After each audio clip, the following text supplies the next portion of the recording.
Hi everyone, welcome back to this channel. If you're new, my name is Laurie, and if you haven't subscribed already, please do. And today I thought I'd discuss my accent. Now there's been a little bit of discussion on a few of my videos about whether or not my accent is forced, if it's actually sounding British, if it's, I don't know, if it's good, if it's bad.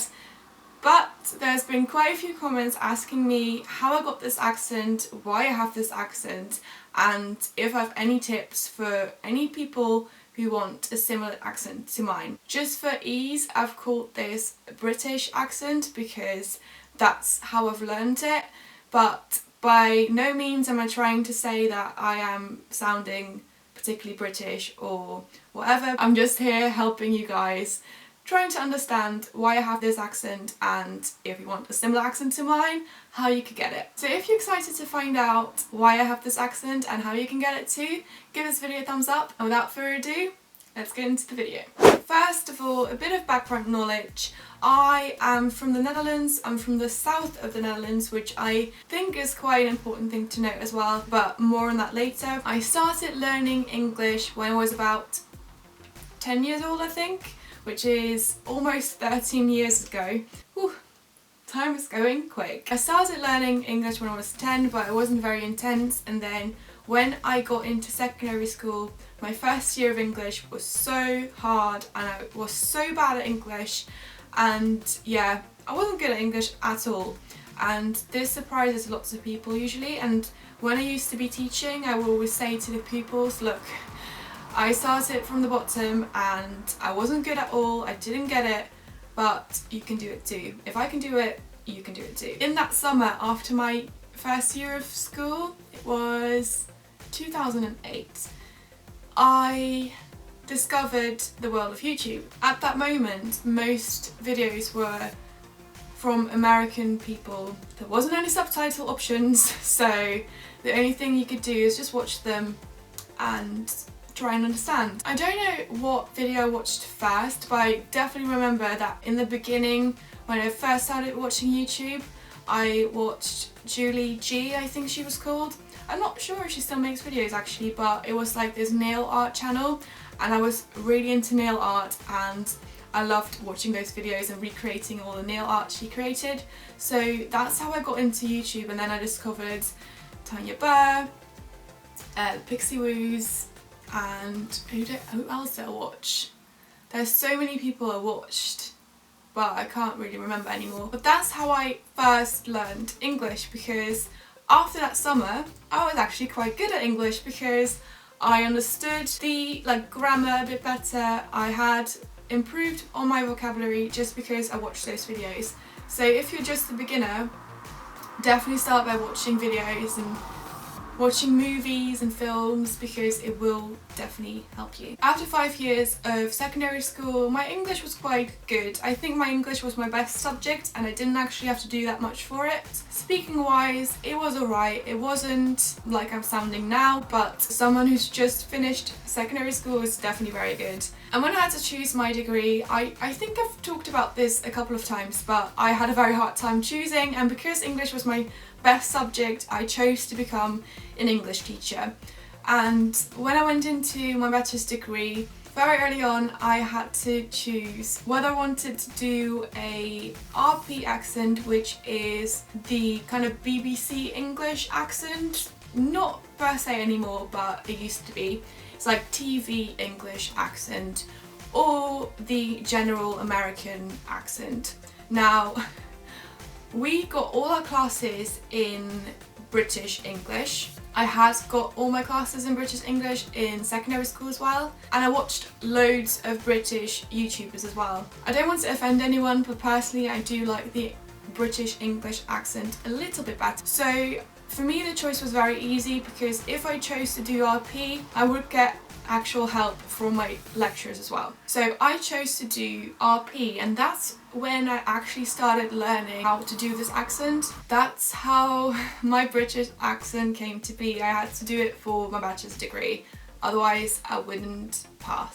Now, how can you get this accent? Now, I didn't get actual classes on how to talk British or things like that. Of course we did get feedback in class and all of that, but we didn't actually get like a class on how to get a British accent. The only thing we had to do once was choose a 1-minute BBC World News video, and we basically had to copy the audio talking ourselves until we had it perfectly right like they did. That would be a way to kind of get used to how your mouth and throat and stuff make sounds, and how to kind of get used to how you can make those sounds as well. But the first thing I want to just say right off the bat is listen to a lot of examples. So this can be videos or audio, but definitely listen to a lot of examples of the accent you want to have, and then start to try and copy that. So record yourself, listen back for mistakes, and do it again and again until you get it perfect. Now, no one is perfect. Nothing's perfect in the world. I still make mistakes in Dutch as well, so you're never gonna get it perfectly right. Another important thing is going back to when I said I'm from the south of the Netherlands. My original Dutch accent is quite soft. It's quite moldable, I'd say.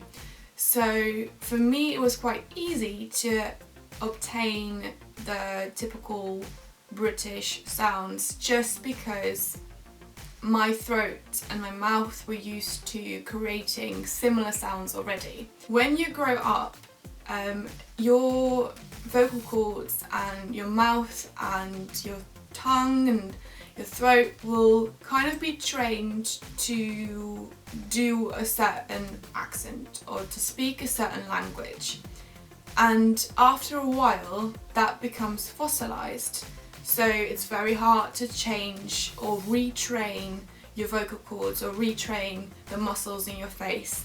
So that's why it's, for some people it's going to be very, very, very difficult to get a certain accent, whether that's British or French or some African language. Some things are just not doable for your vocal cords or for your muscles, because they're just not wired that way anymore. So for some people it will just not happen. And that's okay. Like, I'm not here telling you guys you have to have a certain accent. This is just a video for people who are wondering why I talk a certain way, and for people who want a few tips. So don't be too sad if you can't get the accent you want, because for some people it's just not going to happen. And the last tip I kind of want to give you is, if you go to the country where they speak the accent you want to learn, or the language you want to learn even, then you will pick it up quicker. When people say my accent is weird or forced, other people comment saying like, oh, but it's normal because she lives there, so she will get the accent. That's true.